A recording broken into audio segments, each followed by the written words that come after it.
Top quality और consistent performance के लिए सिर्फ सिल्वर पंप नाम याद रखना। 22 આપના તરફથી કયા સ્ટોક કે સેક્ટર સ્પેસિફિક આપણે અહીંથી ફોકસ કરવાની સલાહ રહેશે સર? સૌથી પ્રથમ તો ટેલિકોમ્યુનિકેશનમાં ભારતી એરટેલ પર મારી નજર છે. અત્યારે એનો ભાવ છે આજે 1877 રૂપિયાની આસપાસ. ઓલ ટાઈમ હાઈ તો આપણે જાણીએ 1920-25ની આસપાસ ગયો હતો. અત્યારે જે રીતે ભારતી એરટેલ ઓપરેટ કરી રહ્યું છે અને જે હાઈએસ્ટ આરપીયુ જે એનું છે આરપુ એ એવરેજ રિઝોલ્યુશન પર યુઝરનું એ સૌથી 249 રૂપિયાની આસપાસ છે. અને જે જાતનું એ વર્ટિકલ અને હોરિઝોન્ટલ એક્સપાન્શન કરી રહી છે અને અત્યારે એ લોકોનો આફ્રિકાનો જે બિઝનેસ છે એ પણ there is getting more or less settle. એને આવનાર દિવસોમાં મને એવું લાગે છે કદાચ પરિવાર રેટ હાઈક આ લોકો તારીફમાં કરી શકે છે.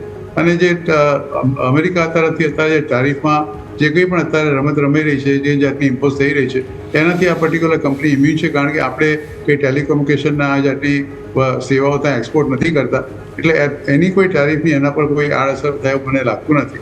એટલે my first choice will be Bharti Airtel, જે દરેક પેરામીટર્સમાં ખરો ઉતરે છે. અત્યારે એનો ભાવ છે 1878 રૂપિયા. ટાર્ગેટ લગભગ for the short term even long term also 6 થી 8 મહિના કે 12 મહિનાનો 1950 રૂપિયાનો. અને સ્ટોપ લોસ શુડ બી 1800. બીજો જે મારો સ્ટોક છે એ મુથુટ ફાઇનાન્સનો છે. કારણ કે ગોલ્ડના ભાવ જે રીતે વધી રહ્યા છે અને જો ગ્લોબલ ટેન્શન વધતું જશે તો સોના ચાંદીના ભાવમાં ભડકો થવાનો છે તે બિલકુલ નિશ્ચિત છે.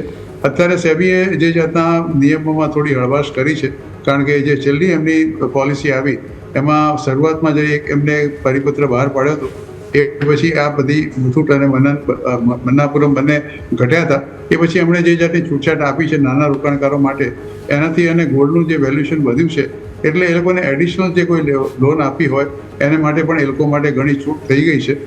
અત્યારે એનો ભાવ આજનો છે 2440 રૂપિયાનો.